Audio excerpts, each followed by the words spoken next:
Hi again. Sorry I didn't do it yesterday. I kind of forgot. Not very professional of me. Um,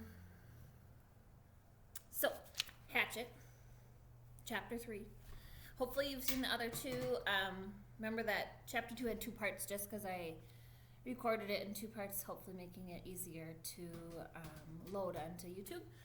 This one is a really short chapter, so I'm just going to do 1 part and just 1 chapter for today. I'll probably try to do some this weekend. As of now, if I did it like every school day, we would finish it pretty much at the end of the school, like pretty much on the last school day.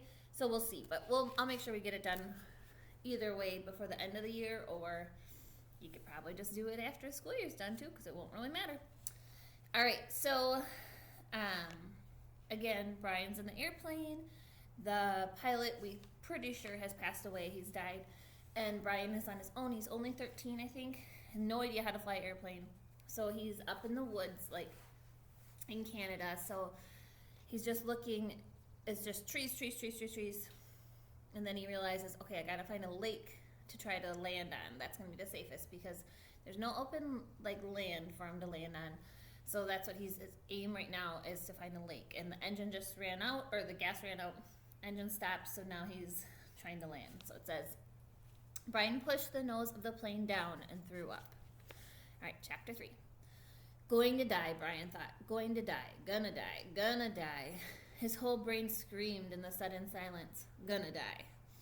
He wiped his mouth with the back of his arm and held the nose down.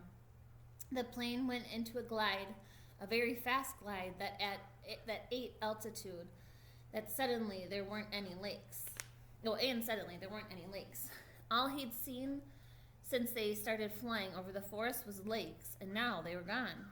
Gone. Out in front, far away at the horizon, he could see lots of them, glittering blue in the late afternoon sun. But he reached one right in front. But he needed one right in front.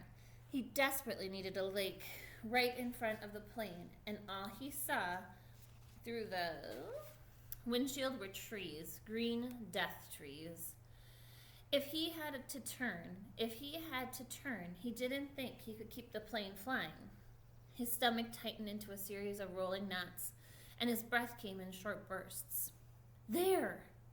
Not quite in front, but slightly to the right, he saw a lake, L-shaped with rounded corners, and the plane was nearly aimed at the long part of the L, coming from the bottom and heading to the top, just a tiny bit to the right. He pushed the right rudder pedal gently, and the nose moved over.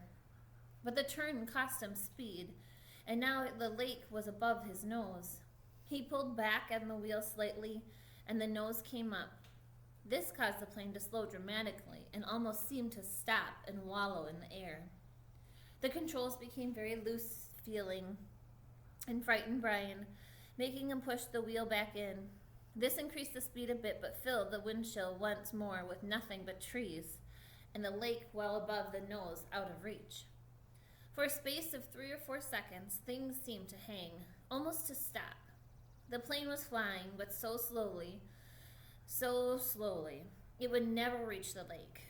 Brian looked out to the side and saw a small pond. At the edge of the pond, there were some large animals. He thought a moose, standing out in the water, all so still looking, so stopped. The pond and the moose and the trees, as he slid over them, now only 300 or 400 feet off the ground, all like a picture. Then everything happened at once. Trees suddenly took on detail, filled his whole field of vision with green, and he knew he would would die. But his luck held, and just as he was to hit, he came into an open lane, a channel of fallen trees, a wide place leading to the lake.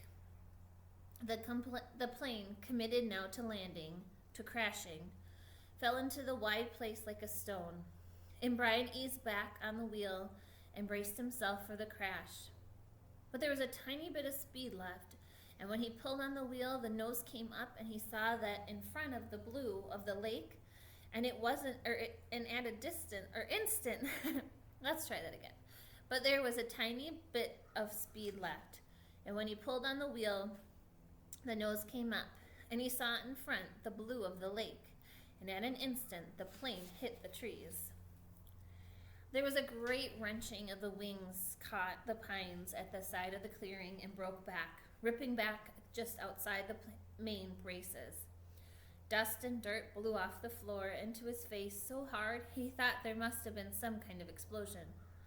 He was momentarily blinded and slammed forward in the seat, smashing his head on the wheel.